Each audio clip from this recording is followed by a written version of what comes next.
All right, this is First Draft Friday. Today is December 11th. I am so excited to be here with editor Susan Barnes, who is going to be talking to us all about writing mistakes to avoid in your novel. So we are going to kick this off. It's a 30-minute live chat that's brought to you by Authors AI. We have a revolutionary artificial intelligence editor. So I hope you visit us at authors.ai and join us for future First Draft Fridays. So we will jump right in. Susan, I'll let you introduce yourself and tell the audience a little bit about yourself. Yes, so thank you so much for having me, first and foremost. That's super exciting. My name is Susan. I am a freelance fiction editor. My background is I worked at Hachette Book Group. I worked on science fiction, fantasy, commercial fiction. I worked with the lovely Alessandra on one of her books, actually several of her books. And then I made the decision to move back to my home roots of Chicago and went freelance and have never looked back ever since. So I currently work on a wide variety of genres. I work on science fiction, fantasy, romance, mystery, really anything that is going to, really hit me where the feels are. I'm absolutely excited to read. So it's exciting to be here. And just some background, Susan and I have worked on 5 books now. So she was one of my first. I know. I was thinking about that because I added Every Last Secret and Ghostwriter to our trio.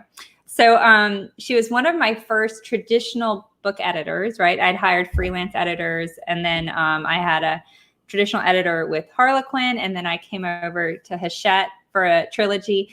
And I always tell you this, and I'll say it to Susan's face. Susan is one of the best editors I've ever worked with, if not the best editor I've ever worked with. And she is tough, man.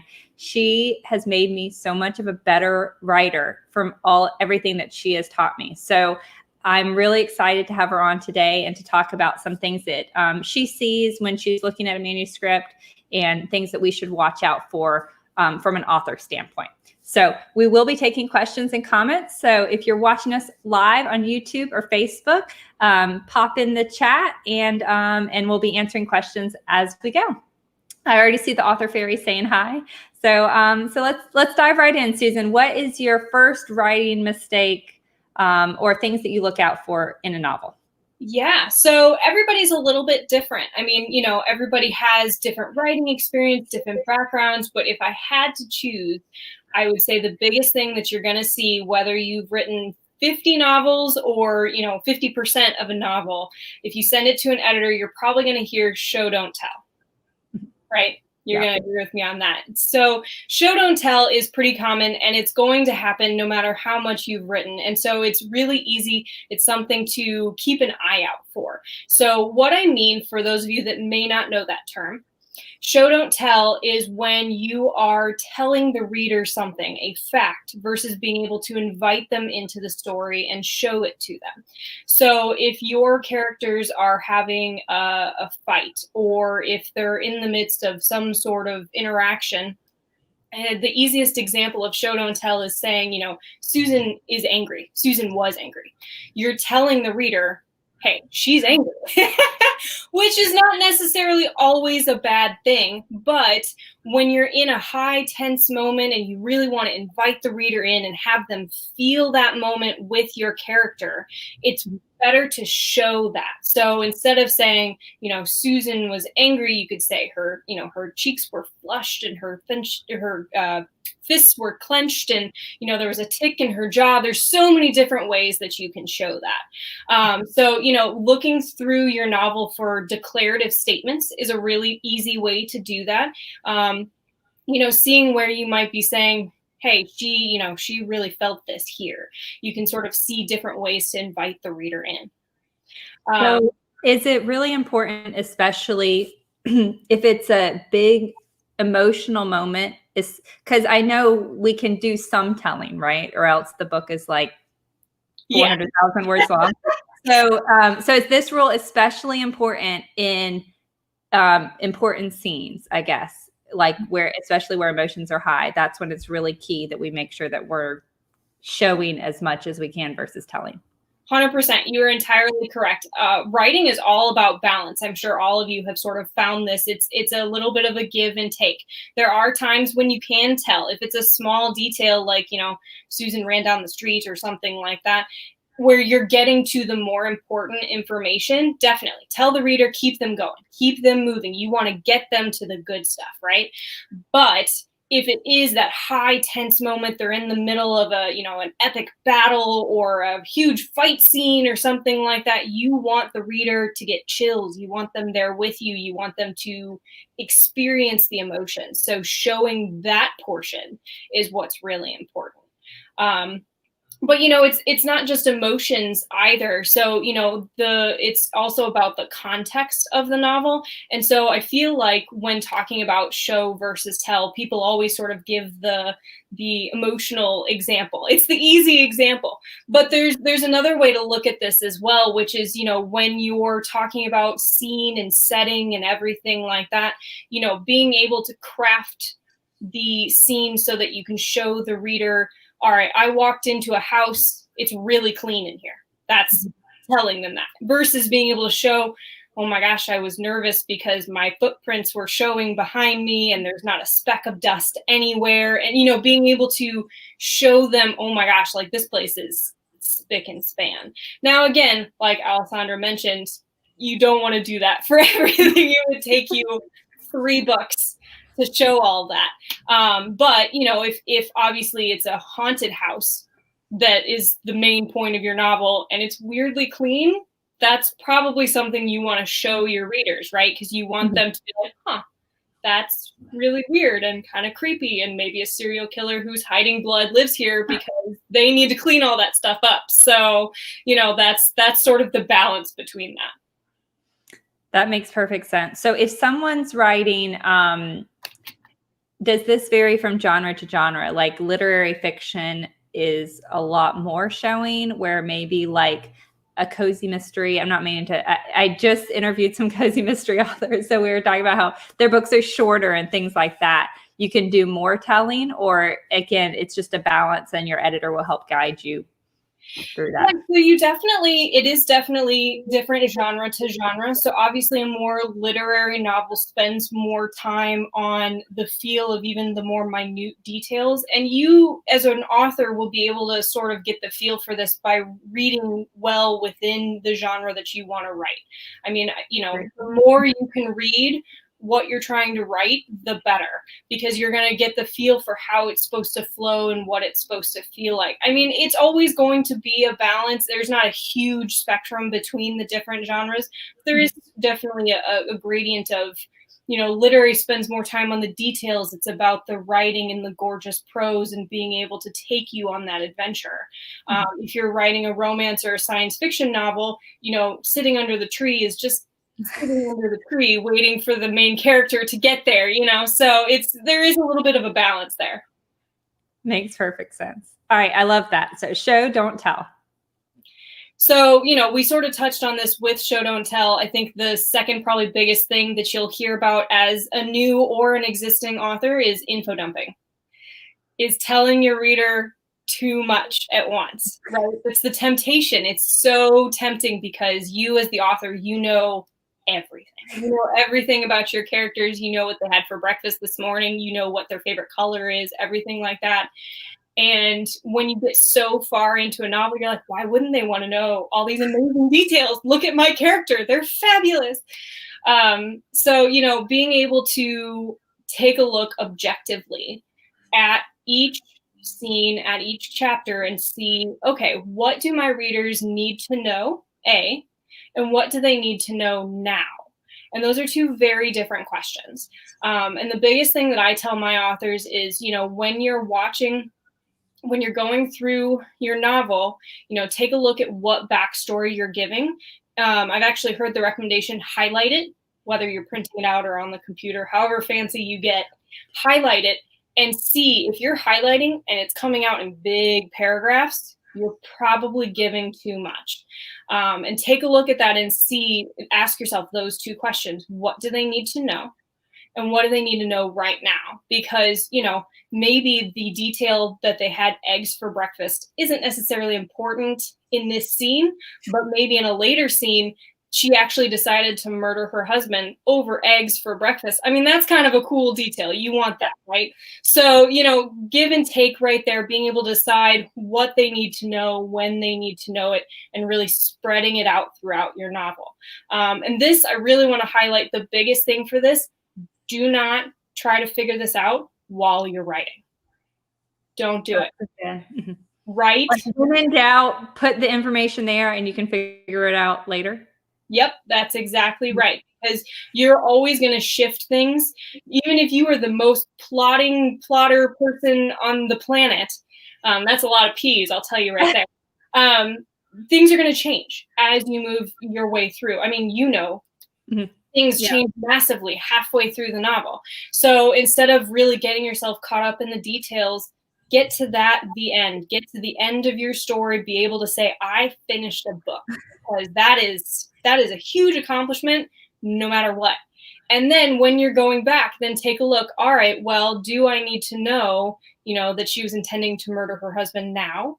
Or do I need to know 2/3 from now and let it be a little bit more of a surprise? There's different ways to sort of have that come out. And it's a fun puzzle. At least for me, it's a fun puzzle. So two quick questions. So one, this has come up, I think it's come up on First Draft Fridays before, but I know it's come up in other conversations I've had with authors.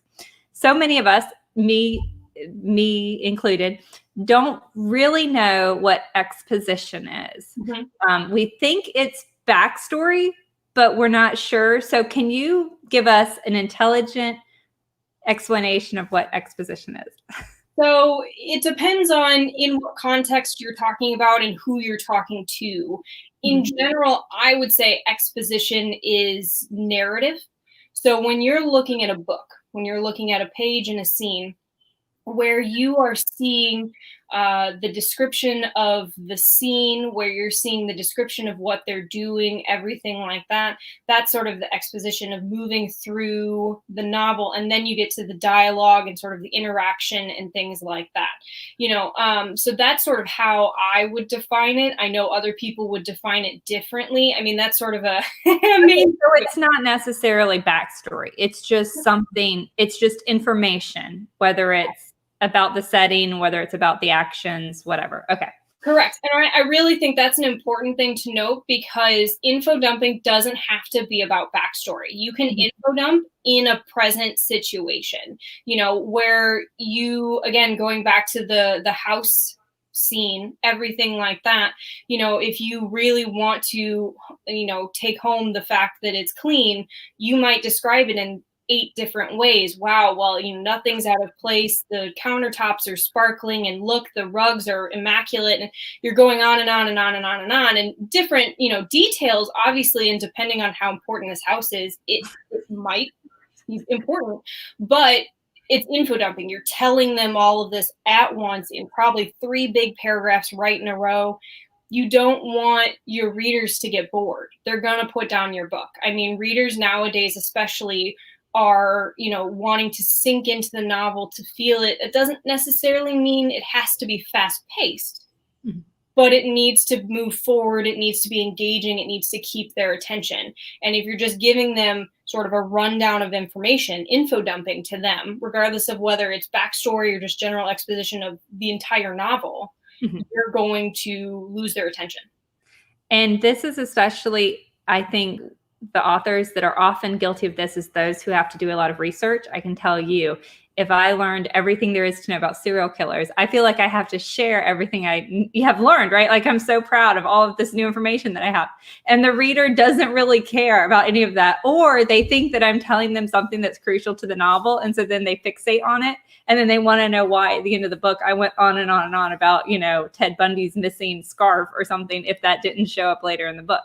Yep. So, and I think it's probably the same with historical. Like, you do a ton of research into what life was like in 16th century, and you feel like you have to share that in every place, or, use all the jargon and things like that. And a lot of times, you lose the reader. Yeah, and it's, it's something that you want to be careful on. It's not necessarily historical either. I mean, using your serial killer description, if you won't mind if I go into a bit of an example that involved you. Go for it. Yeah. When we were working on 6E, The Girl in 6E, which, by the way, if you haven't read it, go out and do so. Fantastic book, yeah. Shameless plug for the both of us there. There you go.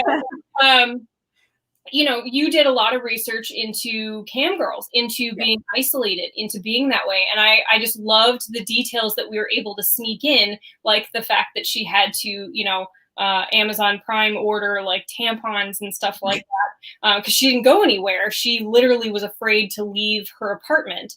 But you want to make those details small and few and far in between. And that was a conversation I remember that we had, because it was like you wanted to balance the logic of who she was, why she did something, against what she was doing. So, she had to get all the camera equipment for her job. She had to be able to set all that up. She had the bed in the middle of her apartment because that was the biggest part of her life. Just balancing all of that with then obviously the other side of that, which is the actual plot of the book, which I won't ruin for anybody, but it's awesome if you're interested. Awesome. So we do have a question about deep point of view. Is that apply to what we're talking about here, or should we circle back to that question? So yeah, it kind of merges between, obviously background, point of view, background info dumping and point of view. So another common writing mistake is obviously accidentally slipping out of different points of view, slipping in and out of them when you're not intending to, depending on what point of view you're writing in. So first person point of view, you're speaking from one person. So obviously what I can assume Kylie, I hope I'm pronouncing that correctly, Kylie's talking about in deep point of view is that you are feeling and seeing everything only from that one source, which is very intimate and is awesome, but can also cause some issues, because if you're writing a super complex novel, you only have the ability to show information from that one point of view. So a really interesting example of that is all of the Gillian Flynn and all of the sort of, unreliable narrators that came about, which is really interesting because, you're seeing that from their point of view. And as the reader, you naturally want to trust what you're reading, what you're seeing, who you're seeing. And you can't. And that was why that was sort of a revolutionary thing, because no one had really done that on a commercial scale before. And so you really have to be careful what you're showing.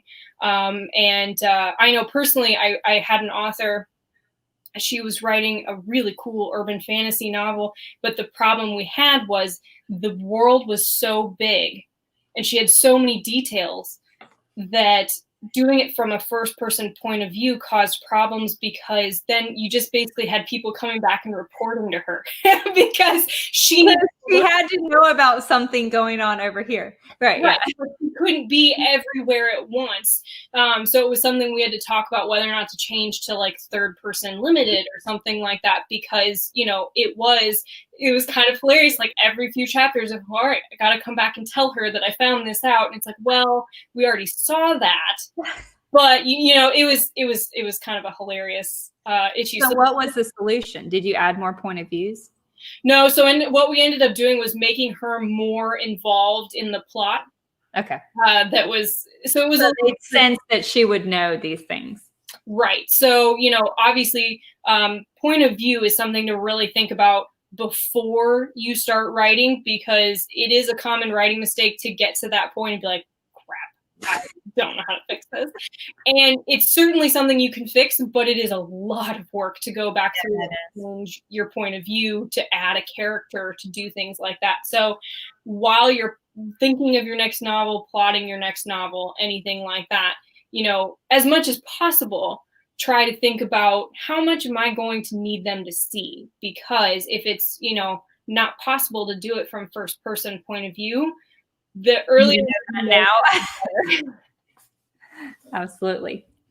Yeah. And she said a lot of romance is being written in first person, and that's so true. I think that's probably the dominant point of view, at least now. It used to be more third person, like traditionally, right? Like, yeah, it's so funny to go back. You know, I'm a huge Nora Roberts, and I know, you know, she's been around. I mean, she was probably the first romance that I ever read, and she's a really interesting example because she does third person omniscient. Like, she's pretty much everywhere as a narrator, and it sort of shifts back and forth between the hero and the heroine sort of at will, which is not something we're really used to as readers anymore. Now, you know, it's a lot of first person, or if it is first person, it's first person dual point of view, which is, you know, I would say probably the most in demand thing right now for readers, whether it's in one book or like a duet. You have one book with one point of view and one book with the next. I mean, those sell like hotcakes. So, you know, yeah, it's really interesting to see that, you know, first person is so popular. It is. And I wrote a lot of my romances in the heroine was in first person and the hero was in third person. And apparently that was really weird, but I didn't read romance. Like, I didn't take your advice and read a lot of romance to know what was normal. So I always get these emails out of the blue. It's like, why did you do it like this? You know, and I was like, I don't know. That's just how I thought. It was easier for me to write the hero as third person than be inside his head. I think it was me cheating. Right. So. Well, I think the important thing to know about all this is that there really isn't much that's wrong. Like, you know, I'm giving you advice. I'm telling you how to avoid easy, common things that might trip a reader up. But if you're doing it on purpose, you know, I guess my point is know the rules so that you know how to bend them. You know, so, you know, obviously a common, you know, full sentence, or, you know, you can join two, you know, independent clauses together with an and a comma. But there are a lot of fiction writers that really break that rule quite a bit. I mean, they have no subject or no verb in their sentence, and it's a style that you can tell they've deliberately chosen because it brings to the fore, you know, the emotion, voice, or the voice. Yeah, it's really, you know, not to push too much on this, but to go back to 6E, you did that a lot in 6E. She has a very unique voice. You weren't necessarily writing all of that grammatically correct. I'm sure you probably gave the copy editor a heart attack, but it felt unique. It felt like her, and that was more important than being technically correct. So, you know, switching from first person to third person between different chapters. Now, please don't do it mid chapter. That would break my soul. But, you know, making that deliberate choice between two different POVs, awesome, different. If you have a reason for doing it, if you know why you're doing it, you know, and you know, a reader later down the line, your book sells, becomes, you know, the 1 million bestseller, internationally global, and a reader comes up to you and is like, why? Yeah. You can answer that question, be like, I loved it, or I thought it did this. You know, it doesn't matter if they like it, as long as you know, hey, I did this. Makes perfect sense. But yeah, so, you know, in addition to all of that, I'm going to switch a little bit from talking about specific writing issues. And the biggest thing I want to say as far as writing mistakes in habit form is having too lofty of goals. So now I know we're just coming off of NaNoWriMo, which is why I wanted to bring this up. National Novel Writing Month, is that what it actually stands for? We say NaNoWriMo so much, it becomes sort of rote. It's writing 50K in a month. And that is a phenomenal goal. And I think it really does push people to finish their first novel, because getting to the end is the biggest hurdle of anything. Like, you know, forget info dumping, forget writing which POV, switching, anything like that. Just get to the end. You can fix all of that later. But 50,000 words in a month for a lot of people is a lot. I mean, a lot of people have jobs, they have kids, they have everything like that. And, you know, they come into this month thinking, I want to do this. This is clearly the popular thing. This is how I can get my novel done. And then they get to end of November and they've only written 10,000 words, 25,000 words, anything like that. The biggest thing that I want to say to that is that's still awesome. Like, you know, look at your life and how you can write how you want to write, and make goals that are tailored to you. I mean, that's the biggest thing. The biggest writing mistake for me that I think keeps people from finishing their novel, from publishing their novel, is they're like, well, I can't write 10,000 words in a day, so clearly I am not a writer. It's like, no, set your goal at 1,000 words, 250 words, something that seems manageable, achievable. And then I guarantee you, once you're like, I can write 250 words, once you sit down and actually write those 250 words, you're probably going to write 250 more and maybe 1,000 more. And that's the better way to move that through than setting such a lofty goal that you're like, I could never meet that. And you just let it slide by. And before you know it, it's NaNoWriMo 2021. So that's so true. We do have a great question from Kimberly. So she says she's joining us via YouTube. She says she wrote her 4th draft, which cut 240,000 words to 180,000 words, and she's also dividing it into 2 books. 6 beta readers told me I need more of everything. Help. Oh, that's a great question. So I guess my first follow-up would be, I don't know if we can do follow-ups on this or not, would be, what genre are you writing? So 180,000 word romance novel is pretty lengthy. So I would definitely cut that in half, if not even in thirds. Romance readers are really used to having to read multiple novels to get to the end. As long as you tell the readers that it's going to be a happily for now or continued in part 2, you want to make sure you're honest with them. Otherwise they get pretty cranky. So yeah, no, definitely. I think you can certainly do that, and then you wouldn't necessarily even need to cut all of your 240,000 words extra. If you're going to chop. That's a lot. 60,000. Wow. That's a lot. Family saga. So yeah, so certainly something like that that's going to be more epic. You can certainly have a longer length, but you still want it to be sort of close to within genre norms. So family saga, we're talking more just commercial general fiction. I would say, go to your local bookstore, wherever it is, Barnes & Noble, what have you, and see, or the books that you've loved to read in that sort of area, in that genre, see how long they are and see how that sort of transitions, how that works. So you can see maybe how would be best to divide that for your novel as well. Having a series, awesome. You are going to have more to give your readers, especially if you've already written it. Then, as Alessandra knows, you could do 3 books in 3 months. You could do a book every 2 months. I mean, building readership like that, if you can handle the writing schedule, or if you already have it written, is a phenomenal idea, because that's the way to build readers, to continuously engage them and say, you love this, I have another book coming out next month, join me in this, and it's going to be fabulous. So that's certainly something that I think will work to your favor. You just want to make sure you're working it in the reader expectations, for the most part, that they're going to want to see. And Kimberly, I would ask, when they say they want more of everything, do they want more description? Do they feel like you're rushing through the scenes, or are they wanting more scenes, and are you rushing through like the progression of the novel and you need more scenes, or do the scenes need to be fleshed out more? Yeah, it might be they need more background, because a lot of times when people are asking for more, it means that you're pushing your characters to get somewhere quickly, and they're not understanding either why they're getting there or how they're getting there. So it might be that you need to go back to the beginning and say, okay, I'm starting my characters here. How am I getting them sort of evenly paced from A to Z to make sense? And it might mean, like I said, adding some of those 240,000 words back, but that's not a bad thing if you're willing to divide up the novel.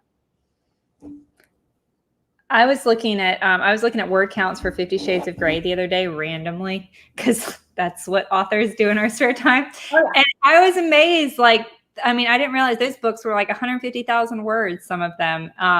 But reading it, you just zip right through there. I mean, I read it on ebook. So on ebook, we don't even really notice, how long a book is. Yeah. And Kimberly said they want more about my characters. They have favorites. So that sounds like spin-off books to me. So, but focus on who you love the most, who the main character is, sprinkle in those other characters, and then have offshoot books and have them come out one right after the other. Man, oh man. Just collect all that money. Yeah.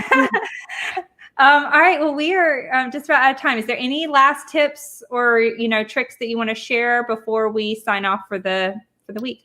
Really just keep writing, keep doing what you're doing. Don't try to edit too much while you're writing through. Get to the end. That is the biggest thing that you can do. And then, come find me or your best friend or some other editor or mentor to help you along the way. You've got tons of people in your corner. Let me ask you an editor question. If I'm a new author or if I'm an existing author and I want to hire a developmental editor, so to clarify, and I should have done this in the very beginning, you are a developmental editor. Am I correct? Yep, okay. That's my main jam. All right. So if someone wants to hire a developmental editor, when should they reach out? Should they reach out when they're midway through their first draft, when they finish their first draft? At what point should they get on an editor's calendar? Yeah, that's a great question. So it really depends on, I think you said if it's a new writer. So if it's a new writer, I would probably wait until you have the book finished, just because as your first time, you're not probably quite sure how long that's going to take you. If you have written books before and you're like, I know I'm going to be done in a couple months, feel free to reach out when you're mid-novel. Editors book out pretty quickly. So, if you have someone specific in mind, certainly reach out to them as soon as you can once you know relatively for sure when you're going to get it to them. I will put a couple of caveats on that. The first and foremost is don't just finish your novel and send it off to an editor. Yeah. Make sure you take, even if it's just like a day or a week, whatever have you, let it sit. Come back to it and read back through or something, because you're going to catch a lot. You're like, thank goodness I saw that before I sent it to anybody. Yeah. So certainly do that. You're going to help both yourself and your editor. And the other thing I will say is 100% of the time you're reaching out to an editor, don't ever feel shy about asking for a sample edit. And it'll be free, or it should be free. It may even only be the first, 1,000 words or a chapter or something like that. It's not going to be huge, but finding the right editor is sort of like a weird marriage. It is. Totally like a weird marriage, yeah. Because you want them to be able to see your vision, and you shouldn't feel like they're telling you how to change your novel, but giving you just a new perspective. So, you're seeing it in a different light. They may tell you some things that you want to change. They may tell you other things you're like, no, I don't want to do that at all. That's okay. It's really just to show you where they're thinking. They're obviously experts in sort of the genre. So, hey, this might be different. Maybe that's a good thing, or maybe you want to change it. It's a different point of view. And, you want to find the person that you're going to work well with, take that criticism well, because there will be criticism. It's coming. That's our job. But it will be with love and joy, I swear. I love that. And I think we can fit in one more question. We're just going to have to be kind of brief with it. And it's from Cheryl, who's also with YouTube, or watching from YouTube. And so she's writing the first draft of a fictional story inspired by her life, and it's very emotional for her. I keep thinking it's going to be impossible to write, but I really want to do it. Do you have any advice? Oh, writing about yourself, man, oh man, you are a braver person than I am, because that never needs to see the light of day for me. But no, I think that's phenomenal. Definitely keep going. The two biggest things for me that I would recommend for you is take it in small chunks. It's going to be emotional. There's probably going to be things that come out that you're going to need to work through, just personally, not even on the page. You want to make sure the page stays the story, keeping moving through. For you, especially, info dumping is going to be hard, because you want to tell everything. Everything was important to you, and it was, but may not necessarily be needed for the one plot line story of your life. I mean, you're taking a snapshot of a broad scale of a thing. So, small chunks, keeping going, set a regular writing schedule. And then the other thing is find, either a writing coach, or, like a writing group on Facebook that can keep you accountable, and you can say, hey, I'm having a hard day. This was a hard writing day for me. They can bolster you back up. They can say, hey, get back on your manuscript. I haven't heard from you in 2 weeks. Where are you at? So, I think that's really going to be key for writing something so personal. And my 2 cents on this, Cheryl, is because I've talked to a lot of authors that are writing memoirs, and they'll send me their outline. And their outline's like 14 pages long, right? Because they're including like every single event that has ever happened in their life. And if you can totally eliminate that second husband, you know what I mean? Like if he doesn't have anything to do with the eventual plot, like see if you can chop out different areas and really focus on giving them a well-rounded look at your life without maybe sharing everything, because they can get really long. And the other thing that you might want to consider is, for me with my first book, using a pen name. Alessandra is a pen name.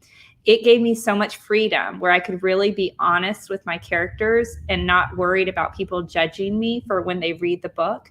So you might want to think about just saying, hey, even if you don't end up doing it, say, hey, I'm going to write this under a pseudonym so that I don't care if they judge this character knowing that she is me, but it can really allow you to just be honest and real with it. So, and we did get a comment from Facebook, which I don't think, Cheryl, you can see it because you're on YouTube, but Ariz, I hope I didn't mispronounce that, said just give off time to process. And that can be really healing. It can be a really healing process, just going through the writing of the book. So, all right, we are out of time. So thank you guys so much for joining us today. If you're interested in learning more about Susan, check out SusanBarnesEditing.com. I can vouch for her 1,000%. I absolutely scream her praises from the rooftop. So Susan, thank you so much for joining us today.